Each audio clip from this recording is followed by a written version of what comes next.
Voilà. Nous allons continuer notre émission, terminer avec notre dernier invité qui est le pasteur Sosten euh, Et de voilà.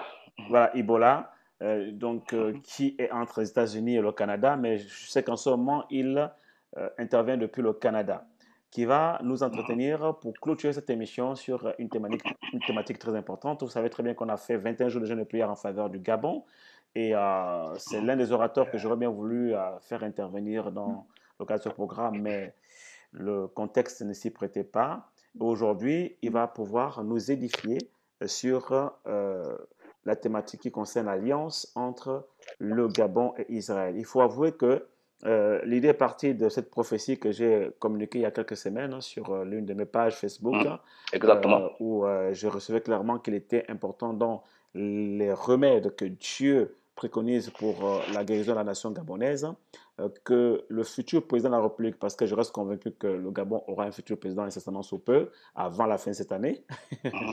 D'accord? Amen. Voilà. Donc, Mm. voilà, je ne dis pas parce que je suis partisan d'un quelconque parti politique, mais seulement c'est dans la logique et la continuité logique de la pensée prophétique, ou du moins c'est la prophétie que j'ai reçue depuis 2015, à savoir que voilà, le président Ali Bongo Ondimba n'allait pas finir son mandat.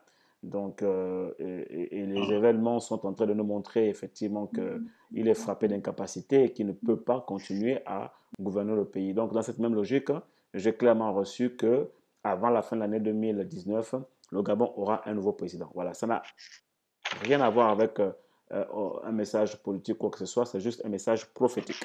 Voilà, c'est important de faire la différence entre le politique et le prophétique. D'accord? Même si le prophétique impacte sur le politique. On l'a déjà vu dans la parole de Dieu combien Dieu a utilisé des prophètes pour orienter des rois et pour communiquer la pensée divine au peuple de Dieu dans cette nation. Donc voilà, c'est dans ce sens-là que je donne mes prophéties. Et c'est important donc de comprendre dans quel contexte s'inscrit également le thème de ce soir en ce qui concerne la nation gabonaise. On a préconisé pendant les 21 jours de jeûne et prière plusieurs remèdes pour la guérison de la nation gabonaise. Et ces derniers temps, le Seigneur me parle beaucoup également sur l'alliance que le Gabon devra avoir avec Israël, à savoir que le prochain président de la République devra vraiment se pencher sur la question et restaurer les relations entre Israël et le Gabon, à ramener au niveau de la capitale gabonaise à Libreville vraiment une ambassade, une représentation diplomatique d'Israël dans cette nation. C'est vraiment important. Donc voilà, je vais te passer la parole, pasteur Sosten, parce que je sais que Dieu a mis sur mon cœur de t'inviter, car comme par concours de circonstances, il s'avère que j'ai découvert que tu étais également touché par cette prophétie, également par cette thématique, parce que, à ce qui semble, Dieu t'avait déjà aussi parlé à ce sujet. Donc, je te laisse la parole. Il nous reste, compte tenu du temps, des problèmes techniques, il nous reste maximax une demi-heure pour justement traiter la question.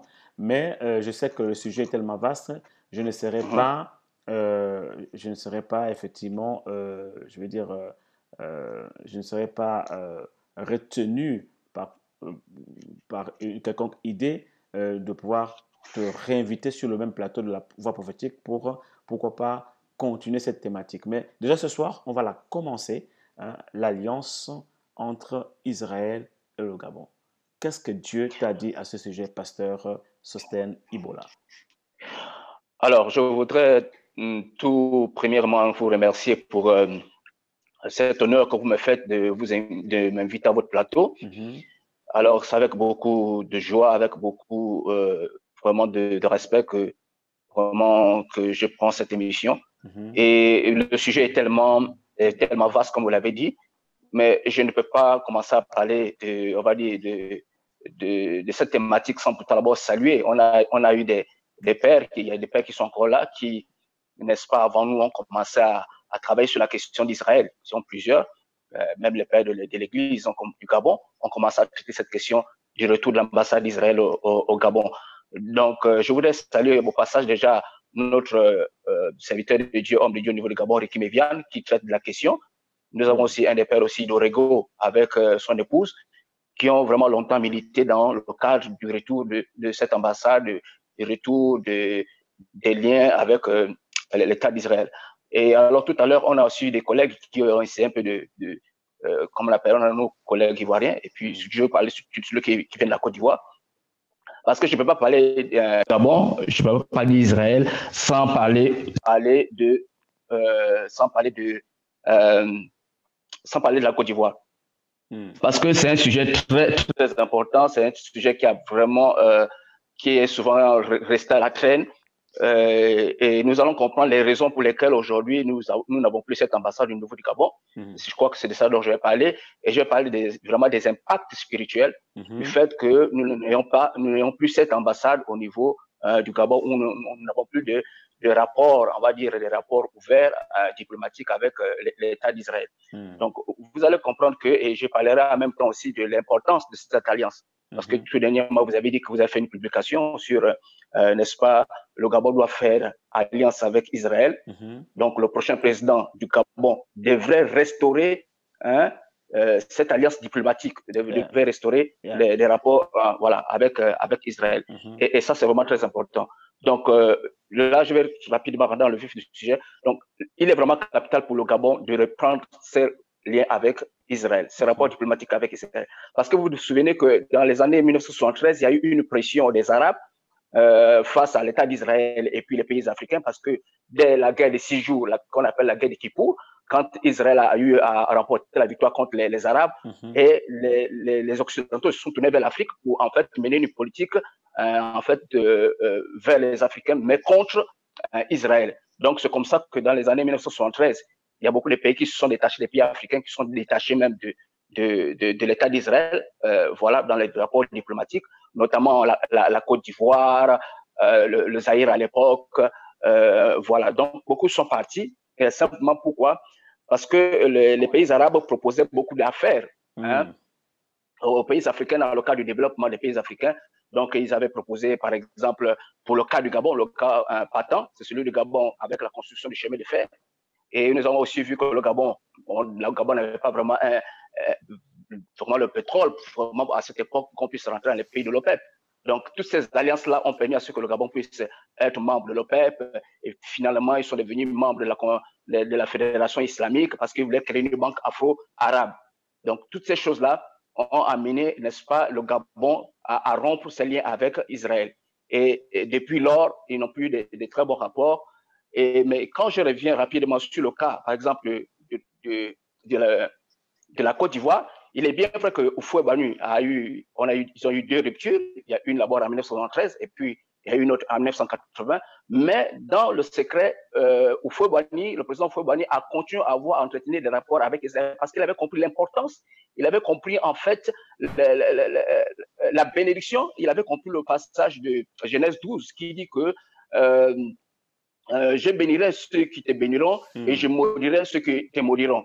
Et de toutes les familles de la terre, seront bénies en toi. Donc, il a compris cette révélation et c'est comme ça qu'il va faire son premier voyage en Israël, un voyage officiel en 1963, dès qu'il y a eu les indépendances. Donc, 2 ans après, il s'est rendu officiellement en Israël, là où il allait acheter 10 000 plantations. Donc, c'est ce qu'on appelait le planting d'arbres, planter les arbres en Israël, parce que ça rentre dans la prophétie de Dieu, ça rentre dans la prophétie du retour du Seigneur, parce qu'il faut que Israël soit réverdi. C'est-à-dire que le désert doit être, réverdir le désert. Pour permettre aux Juifs de bien vivre. Mais c'est aussi une prophétie biblique qu'on trouve dans le livre de Jérémie 41, de 18 à 20. Et voilà. Donc, vous allez comprendre que la Côte d'Ivoire a vraiment des fondamentaux. Parce que bien qu'on puisse dire que la Côte d'Ivoire est un peu instable avec les crises qu'on a connues en 2002 et puis en 2010, mais ils ont le socle, ils ont le fondement. Et quand vous voyez bien même l'économie ivoirienne sur l'échiquier international, vous allez voir qu'ils sont presque leaders un peu en tout, en ce qui concerne l'agriculture. Ils sont leaders dans le cacao, leader mondial dans le cacao, leader mondial dans la noix d'acajou, l'EVA, et même classé 3e producteur mondial de café. Et en Afrique aussi, ils sont même les premiers producteurs mondiaux de la cola. Donc, quand le président avait fait cette alliance avec Israël, aujourd'hui, on peut voir les retombées sur le plan agricole, sur un peu le bien-être sous cet aspect-là. Donc, vous voyez bien que la Côte d'Ivoire en faisant cette alliance par son président Houphouët-Boigny, parce qu'il a même construit des cités, il a construit des cités en Israël, et ça c'est vraiment frappant. Quand vous arrivez en Israël, on vous montre la cité qu'Houphouët a conçue pour les Juifs, et même il a même conçu une cité à Yamoussoukro aussi pour les Juifs, en demandant que si les Juifs voulaient venir en Côte d'Ivoire, qu'il y avait des endroits pour recevoir les Juifs. Donc vous voyez que Israël est un point très important pour le Gabon aujourd'hui. Donc, quand nous parlons du retour de l'ambassade d'Israël au Gabon, c'est parce que nous voyons les répercussions sur le plan spirituel. Et n'oublions pas un aspect. Pourquoi est-ce que quand le Gabon quitte, n'est-ce pas, va rompre ses rapports avec l'État d'Israël, c'est simplement que le président à l'époque, il va justifier cela en 1913 lors d'une conférence de l'OUA à l'OUA. Il va dire que comme il est musulman, il se voit mal en train d'accepter Israël. Donc, s'il accepte Israël, c'est comme si c'est-à-dire qu'il renie sa foi musulmane. Donc, on ne peut pas comprendre qu'on soit dans un pays laïque et qu'un président décide de manière unilatérale qu'il va rompre les liens avec Israël parce que lui, il est musulman, en oubliant qu'au Gabon, il y a les chrétiens. Tout à fait. Hein? Voilà, donc, et c'est là, ils ont maintenu cette décision jusqu'à présent parce que tout ce que nous avons entrepris, c'est-à-dire que les pasteurs ont entrepris à aller demander aux autorités gabonaises, parce que nous, on ne fait pas de la politique, nous, on ne fait pas de la diplomatie, mais nous, en tant qu'Église, nous savons que nous sommes bénis par Israël, donc il était très important pour nous de rappeler à nos autorités que les problèmes que nous traversons peuvent avoir un point avec Israël, peuvent avoir un lien avec Israël. Donc voilà pourquoi on insiste là-dessus et on ramène les gens à comprendre que c'est très important d'avoir cette alliance avec Israël. En fait, donc, en 2014, nous avons c'est l'une des causes, on va dire, le rétablissement, la restauration des relations avec Israël serait donc en fait l'une des solutions, l'un des remèdes, parce qu'on sait très bien que, comme on l'a vu durant le programme des 21 jours de jeûne et prière en faveur du Gabon, que les problèmes qui minent la nation gabonaise sont divers et variés et que les solutions également sont diverses et variées. On ne va pas revenir sur tous les rapports d'intercession qui ont été faits à l'occasion de ce programme, mais aujourd'hui, je veux dire que comme en complément même de ce programme de 21 jours de jeûne et prière, je veux dire l'un des remèdes, ce que tu voulais dire également, je pense, l'un des remèdes aux maux qui minent aujourd'hui la nation gabonaise, c'est aussi la restauration des relations diplomatiques entre le Gabon et Israël. Parce que au-delà de la diplomatie, au-delà de l'aspect diplomatique, il y a une dimension prophétique dans cette question-là et donc une portée spirituelle à cela. Je crois, si j'ai bien compris ce que tu voulais dire. Oui, justement, c'est ça que je suis en train de dire. C'est vraiment le travail que nous sommes en train de faire. Il y a plusieurs pasteurs qui travaillent. Il y a beaucoup de pasteurs à Libreville qui travaillent sur cette question. Mais seulement que nous avons les portes étendards, ceux-là qui sont vraiment au devant de la scène, qui, n'est-ce pas, montrent vraiment la nécessité. Parce que nous ne pouvons pas, en tant que l'Église de Dieu, ne pas avoir cette représentation dans notre pays. Je me souviens une fois, il y a eu une conférence en Israël, et puis il y a des gens qui participent à cette conférence qui ont demandé à ceux qu'on prie pour le Gabon. Donc, l'ambassadrice de ce mouvement a dit, nous ne pouvons pas prier pour le Gabon parce que simplement, pour la simple raison qu'il n'y a pas de représentation, parce que la représentation, elle est très importante. Comme il n'y a pas de représentation, nous nous voyons mal en train de prier pour le Gabon. Et ils savent que la manière que le Gabon a rompu ses liens avec Israël, c'était de manière brutale, parce qu'il y a eu un problème que je ne citerai pas ici, hein, c'est au niveau de la famille présidentielle, il y a eu un problème. Donc, le chef d'État à l'époque, Omar Bongo, s'est fâché, il s'est énervé. Et donc, je crois que c'est même la nuit qu'il a fait, ils ont fait partir, ils ont annoncé à l'ambassadeur à l'époque de quitter le Gabon. Vous voyez, de partir. Donc, quand nous sommes allés en Israël, donc il a dit que c'est pas possible qu'on puisse prier pour le Gabon.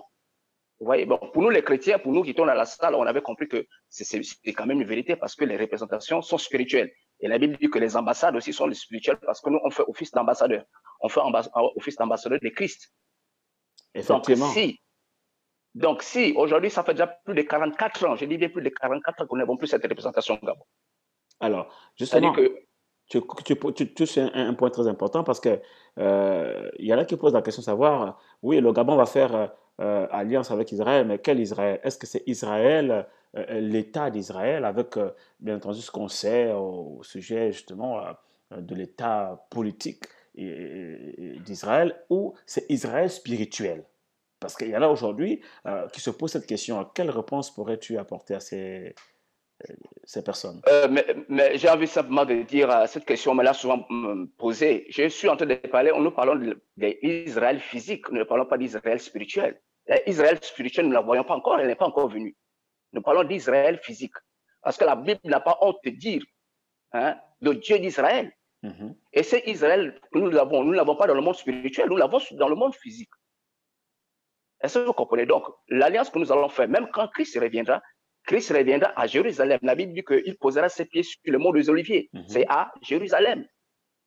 Et quand on parle du retour, oui? Ça veut dire qu'en fait, il y a, au-delà de tout ce que les gens peuvent dire sur Israël physique, géographiquement localisé et donc politiquement également identifié, un lien qui existe entre cet Israël physique et l'Israël spirituel. Mais bien entendu, parce que nous n'oublions pas que Jésus-Christ d'abord, on va dire, nous prenons sur le cas des Écritures. Hein. Jésus-Christ, il est né en Israël, ok? Il est né à Nazareth, il a grandi en Israël, ok? Sa mère était juive, son père était juif, ok? Les apôtres Pierre, Jean et autres étaient des juifs, ok? Donc je ne sais pas si on dit qu'on parle d'une Israël spirituel, donc ça veut dire qu'on exclut les apôtres. Ok, on exclut les apôtres, on ne parlerait pas des apôtres. Or, la Bible nous parle de cet Israël-là, d'où on parle des patriarches comme Abraham, nous parlons de Jacob et autres. Et leur histoire dont on parle ici, quand nous allons en Israël, c'est l'histoire de ces hommes-là qui ont marché sur cette terre-là. Ils n'ont pas marché ailleurs, ils ont marché sur cette terre. Vous voyez, quand vous allez, que ce soit à Jaffa, que ce soit à Haïfa, que ce soit à Césarée, que ce soit en Galilée, ok, vous allez arriver dans la ville de Galilée, vous allez arriver à Galilée. Vous allez vous montrer là où Jésus-Christ avait l'habitude de marcher, là où ils avaient souvent l'habitude d'avoir les rassemblements, où ils se retrouvaient. Il ne s'agit pas d'un autre endroit. Quand on parle de la mer de Galilée, il ne s'agit pas de cet endroit-là. Voilà, ce n'est pas virtuel. Alors, ce n'est pas virtuel, voilà, ce n'est pas dans le spirituel. Donc aujourd'hui, ces gens nous ont prouvé que c'est le peuple de Dieu, effectivement. Parce que quand vous y arrivez en Israël, vous allez comprendre que cette terre-là, c'est vraiment la terre sainte. Et on vous dit même que quand vous montez dans le bus, que vous ne sortirez pas de la même manière que vous êtes rentré. Et quand vous arrivez, il y a des endroits, par exemple, là où il y a la tombe d'Absalom, il y a la tombe du prophète Ézéchiel et autres. Ce sont ces endroits qu'on identifie ces endroits-là. Donc, il serait pour nous un peu illusoire de parler d'une Israël spirituelle. Nous ne sommes pas encore la nouvelle Jérusalem. Okay? Nous parlons de cette Jérusalem actuelle. Cette Jérusalem qui est combattue, cette Jérusalem qui en déplaise plusieurs, parce que c'est ça le problème, parce que comme Israël a l'habitude d'attaquer les Palestiniens, donc ils voient mal les Israéliens, ils disent mais comment est-ce que le peuple de Dieu va tuer les autres? Mais c'est un problème générationnel, c'est depuis des générations ce combat, ce conflit entre les Palestiniens et les Israéliens. Ça remonte. Et d'ailleurs même le peuple qui protège plus les Palestiniens, c'est les Israéliens. Les Palestiniens tout du travail en Israël. Moi, je suis arrivé au mur de Nazareth, okay, parce que cette partie-là est un peu, c'est presque à l'intérieur de la Palestine. Ou bien quand vous arrivez à Jéricho est en Palestine, dans la Palestine. Parce que là où il y a même l'arbre des archers, vous le trouvez ça, c'est dans la Palestine. Mais nous allons là-bas, donc il y a vraiment, ça tout fonctionne bien. Mais ce sont les médias généralement qui montrent qu'il y a vraiment une guerre intense entre ces deux peuples-là. Or, c'est une fraction, c'est une partie qui sont les gens qui sont instrumentalisés et tout ça pour faire tous ces bruits-là, pour attaquer Israël. Donc, il est important qu'on puisse avoir cette alliance à nous avec Israël parce que beaucoup de pays africains aujourd'hui, on voit par exemple comme le Tchad, beaucoup sont en train de revenir en ayant des relations avec Israël parce qu'ils ont compris l'importance. Tous ceux qui sont même partis aujourd'hui comprennent qu'il faut, parce que c'est un partenaire vraiment très important. Aujourd'hui, le fait que même que le Gabon puisse avoir des rapports avec Israël, ça nous est bénéfique. Je vais vous raconter une chose. En 2015, quand nous sommes allés en Israël, on a eu pas mal de partenaires qui voulaient venir investir au Gabon. Vous voyez? Ils voulaient investir dans l'agriculture, ils voulaient investir dans la formation, ils voulaient investir dans la technologie. Ils ont même demandé à ce qu'on puisse trouver plus de 200 à 300 Gabonais qui viennent faire des formations de 8 mois en agriculture, hein, parce que pour nous enseigner, et puis ensuite revenir au Gabon pour appliquer ce qu'ils ont à apprendre. Et à l'époque même, avec l'Alliance chrétienne, j'ai j'ai dû organiser plusieurs réunions avec le bureau de l'Alliance chrétienne pour, n'est-ce pas, amener l'Église à reprendre vraiment des rapports avec ce peuple, avec ce pays. Mais malheureusement, nos autorités ne l'ont pas permis. Nos autorités nous ont convoqués pour dire que nous ne voulons rien entendre d'Israël. Ça, je parle des hautes autorités. Je ne parle pas des gens du quartier. Je parle des hautes autorités qui m'ont convoqué pour me dire d'arrêter de parler de l'histoire d'Israël au Gabon. Donc, j'ai reçu des menaces à ce niveau parce que simplement, la question d'Israël, c'est une question, en fait, ils entretiennent vraiment des rapports frileux avec cet État-là.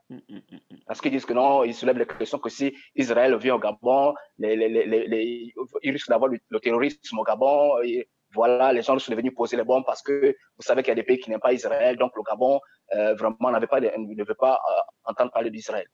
Et une autre raison encore qu'ils ont eu encore à soulever, en disant qu'aujourd'hui, le Gabon, étant que membre de l'ONU, et en tant qu'aussi membre de la fédération islamique, donc, puisque la banque, par exemple, la banque islamique est un des donateurs du Gabon, donc ils ne veulent pas avoir des problèmes avec leurs partenaires quand on parle d'Israël. Donc, d'où le fait qu'il y ait ce blocus, d'où le fait qu'il y ait le blocus du retour de cette ambassade. Et je crois qu'en 2015 aussi, le docteur Ricky Bevian a initié un voyage avec la première dame Sylvia Bongo pour qu'elle puisse aller rencontrer le premier ministre israélien. Et je crois que ce voyage, elle est allée en Israël et puis elle est même allée en Palestine pour aller croiser les autorités là-bas. Et normalement, il était prévu que le président Ali Bongo, à l'époque, puisse effectuer le voyage. Mais à notre grande surprise, il a changé de trajectoire, il n'est plus allé parce qu'on l'attendait là-bas. Parce que c'est en ce temps-là, vraiment, on sentait vraiment cette vibration, n'est-ce pas, de renouer avec Israël. Et je pense même que l'année dernière, il y a eu un voyage qui a été effectué par un représentant diplomatique israélien au Gabon qui venait pour la chancellerie de la sous-région d'Afrique basée donc au niveau du Cameroun, parce qu'on sait très bien qu'effectivement l'ambassade d'Israël au Cameroun également chapeaute un petit peu la sous-région et s'intéresse également du moins à une oreille sur ce qui se passe au niveau de la sous-région, y compris au niveau du Gabon. Ce voyage a été, à mon avis, un premier pas vers, je pense, un début de restauration des relations diplomatiques entre le Gabon et Israël. Et d'ailleurs, c'était une information qui m'a été communiquée récemment suite à la prophétie que j'ai donnée sur Israël et le Gabon par une personne qui a lu ma publication pour me dire je tiens à t'encourager parce que, voilà, en 2018, il y a eu ce voyage-là qui a été effectué et c'est peut-être un début comme des balbutiements de cette restauration des relations diplomatiques. Et je crois que cette émission est tellement importante que j'aimerais te laisser encore plus de temps de donner encore plus d'informations aux chrétiens et aux populations au niveau du Gabon quant à la nécessité vraiment pour le Gabon de restaurer les relations diplomatiques et même spirituelles avec Israël. Donc, je vais te laisser encore continuer ton exposé à Pasteur Sosten Ibola. Oui, ok. Bon, je voudrais lire un passage qui attire vraiment mon attention. C'est dans le livre de Zacharie 8, à partir du verset 23, il dit « Ainsi parle l'Éternel des armées, en ce jour-là, 10 hommes de toutes les langues des nations saisiront un juif par le point de son vêtement et diront, nous irons avec vous car nous avons appris que Dieu est avec vous. » Voilà. Ça, c'est une prophétie de Zacharie qui dit que dans les derniers temps, nous allons voir que les gens des peuples vont aller vers ce peuple-là, vont tenir le point de leur vêtement pour leur dire que nous irons avec vous car Dieu est avec vous. Ouais. Donc, je pense qu'on aura le temps de rentrer avec les passages bibliques. Je montrerai, je parlerai du retour de Jésus-Christ. Je parlerai du fait que si tu bénis Israël, tu seras béni, la pluie va tomber dans ton pays, sur le plan physique. Vous voyez, on est richement béni. Le Gabon est richement béni, mais on ne comprend pas comment on n'arrive pas à jouir de nos bénédictions. Comment on n'arrive même pas à jouir même du sous-sol du Gabon et même du sol du Gabon. C'est-à-dire que sur le plan agricole, on n'arrive pas à vraiment développer cette agriculture. Malgré tous les programmes qui sont faits, on n'arrive pas à développer notre agriculture. Vous voyez? Donc, on doit avoir vraiment un regard là-dessus pour dire que ce peuple-là, c'est un peuple béni de Dieu. Aujourd'hui, sur le plan international, que ce soit sur, les découvertes, que ce soit sur la technologie, que ce soit sur la science. Ce sont La finance, les affaires. Voilà, la finance, les affaires, les prix Nobel, ce sont les Juifs. Facebook que nous utilisons aujourd'hui, ce sont les Juifs. Les grandes banques que nous avons dans le monde, ce sont les Juifs. Donc, même il n'y a pas de l'application débat. Waze, autant pour moi, qui nous permet effectivement de conduire partout dans le monde entier à ce GPS international, c'est un juif. Hein. Voilà. Donc, je voulais terminer par là pour dire qu'il est très important pour nous. J'ai fait plusieurs plateaux à Libreville et j'ai fait à l'époque avec pas mal de pasteurs, les pasteurs messianiques, parce que là, la question messianique était beaucoup abordée. On n'est pas seulement resté sur le plan messianique, mais on est aussi resté sur le plan physique en disant que si nous bénissons Israël physiquement, nous allons être bénis. Et aussi, spirituellement, nous sommes aussi bénis parce que nous rétablissons un lien spirituel. Parce que rejeter Israël, en fait, c'est comme si c'est malédire Israël. C'est-à-dire, comme on dit maudire, c'est malédire, mal parler. C'est-à-dire, on parle mal d'Israël, alors on ne peut pas être béni par rapport à ce peuple-là. Vous voyez? Donc, je crois que nous allons trouver un autre plateau, vraiment pour parler spécifiquement d'Israël, spécifiquement du Gabon, et nous allons voir les atouts, et nous allons voir les enjeux spirituels et sur les enjeux physiques. Effectivement, pasteur. Et là, je veux encourager, parce que je connais qu'il y a, par exemple, les pasteurs comme Ricky Mévian qui fait pas mal de prophéties là-dessus. C'est quelqu'un qui tout le temps fait des voyages sur Israël pour, n'est-ce pas, amener les Gabonais aussi à découvrir Israël. Parce que vous savez, quand même, quand Gbagbo est venu au pouvoir, quand je parle de la Côte d'Ivoire, quand Gbagbo est venu au pouvoir, ils ont initié un programme, les pasteurs ont initié un programme de voyage pour Israël où le gouvernement devait financer, comme le djihad, comme les musulmans, devait financer les voyages en Israël d'un groupe de 100, 200 pasteurs pour aller en Israël. Et nous, on a voulu aussi initier cela au niveau de Gabon, mais malheureusement, là encore, on a trouvé encore un mur, mais je crois que ce mur-là sera qu'à 5 jours. Parce que nous croyons qu'avec la nouvelle République, comme vous l'avez aussi prophétisé, que quand le nouveau président va arriver, ça, ce serait vraiment le point focal que nous allons vraiment toucher avec ce président. Il faut nécessairement que l'ambassade d'Israël revienne au Gabon et que l'ambassade du Gabon aille en Israël. Moi, je sais que c'est un sujet très sensible. Homme de Dieu, il faut déjà le dire, c'est un sujet très sensible. Même dans l'opposition, quand j'ai soulevais cette thématique-là, ils m'ont dit il faut calmer ça, il faut pas la terre. Vous voyez, donc tout le monde a peur de parler de cette question. Et nous avons pris les coups, on a pris les coups à l'époque. J'étais obligé même de faire intervenir certaines personnes parce que la dernière fois que j'ai été convoqué, c'est au ministère des Affaires étrangères. J'ai été reçu par le directeur technique qui m'a dit, pasteur, vous devez arrêter avec Israël.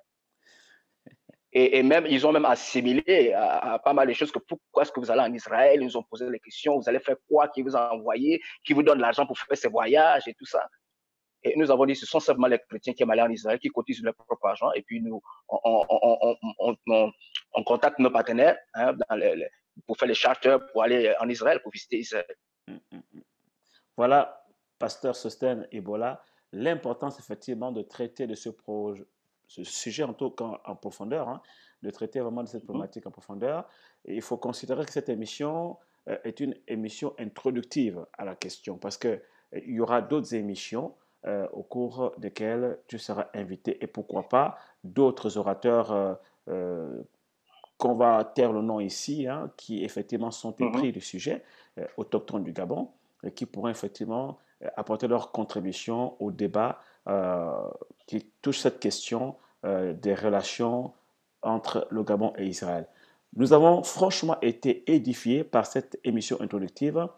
Ton intervention a été très pertinente, même si je sais que tu aurais voulu aller encore plus en profondeur. Je suis même déjà déchargé en fait. Je suis déchargé, ça colle ça, je suis allé un peu vite. Voilà, il n'y a pas de souci, mais de toute façon, d'autres émissions... Ça colle ça qu'à chaque fois, je suis obligé souvent de quitter l'antenne. Il n'y a pas de souci. D'autres émissions sont prévues et on continuera sur cette question. Mais déjà, ce que tu viens de nous partager est très édifiant. Donc, sans plus tarder, nous voulons aujourd'hui clôturer cette émission en priant pour la Côte d'Ivoire, pour le Bénin, pour le Gabon et pour Israël. Prions ensemble. Père Céleste, merci pour les serviteurs de Dieu qui ont été invités à cette émission de la Côte d'Ivoire, du Bénin, du Gabon. On a traité, Seigneur oh Dieu, des questions qui concernent les différents pays, à savoir la Côte d'Ivoire, le Bénin, le Gabon et Israël, qui est ton peuple élu, le peuple choisi, avec lequel tu as une alliance particulière. Peu importe ce que l'on peut dire sur Israël aujourd'hui, peu importe ce qu'ils sont aujourd'hui, nous savons très bien que beaucoup d'entre eux n'ont même pas reconnu le Messie et ne croient même pas au Messie. Mais il y a une alliance avec ce peuple que tu as fait, ô Dieu. Et tu as dit que le peuple ou la nation qui bénira Israël sera également bénie. Et nous également, étant conscients de ces vérités spirituelles, nous voulons simplement apporter justement cette contribution vraiment spirituelle et dire à nos autorités politiques qu'au-delà des divergences d'opinion, au-delà des divergences de pensée sur la question d'Israël, il est important que sur le plan spirituel, le Gabon puisse établir ou du moins se restaurer cette relation, cette alliance avec Israël. Parce que même si nous savons très bien que les solutions au problème du Gabon ne viendront pas que d'Israël, mais nous savons que la restauration de cette relation et l'établissement de cette alliance avec Israël est une solution parmi tant d'autres dans le processus de la libération et de la guérison de cette nation camerounaise. Béni sois-tu, Père éternel, pour ces moments d'édification que nous avons passé à tes serviteurs. Nous bénissons la Côte d'Ivoire, nous bénissons le Bénin. Nous prions pour que tu étendes ta main sur ce qui se passe en ce moment au Bénin, que tu puisses vraiment intervenir de façon à ce que tu rétablisses vraiment la paix et que tu amènes, Seigneur oh Dieu, un bon climat social dans cette nation. Nous prions également pour le Gabon, cette œuvre bonne que tu as commencée, tu la parachèves. Nous sommes tout oui et nous sommes vraiment à ton écoute pour la suite des événements dans cette nation. Père, merci pour la paix dans ce pays et merci, Seigneur oh Dieu, d'accomplir ta volonté parfaite dans cette nation. Nous prions, Seigneur oh Dieu, pour tous les pays qui sont représentés ici, la France particulièrement également. Nous prions, Seigneur oh Dieu, que tu sois avec tes serviteurs qui œuvrent dans cette nation et que tu sois avec eux dans tout ce qu'ils entreprennent pour que, quelle que soit l'actualité qui marque ce pays, tu glorifies ton nom, Seigneur Dieu, à travers leur ministère. Béni sois-tu, Père éternel, pour ton serviteur, pasteur Sosten Ebola. Nous le bénissons. Nous bénissons le pasteur et apôtre Omer Ouako. Nous bénissons le pasteur Edgar Gibidi qui nous a également entretenu sur le Bénin. Que ton nom soit glorifié, Père éternel. Nous bénissons tous les internautes qui nous regardent, tous les téléspectateurs. Merci, Seigneur, pour tous les partenaires du ministère Mabrodi. Que ton nom soit exalté, que cette nuit leur soit agréable et que leur sommeil soit sous la protection de vraiment le sang de l'agneau Jésus-Christ qui est mort à la croix pour nous. Béni sois-tu, Père du très saint. Au nom de Jésus, nous avons ainsi prié. Amen. Amen. Gloire à Dieu. Alors, chers téléspectateurs, nous vous remercions tous. Vous savez, il est tard. Je pense que vous commencez aussi à fatiguer devant vos écrans de télévision. L'émission a pris un peu plus de temps parce que, comme vous le savez, on a eu quelques soucis techniques au départ. Mais vous le savez très bien, nos émissions se terminent toujours à 23h30, 35 par là. Ceci dit, nous vous donnons rendez-vous lundi prochain pour l'émission qui touchera la deuxième rubrique, Prophète à l'écoute. Alors je sais très bien que là, il y aura beaucoup de personnes parce que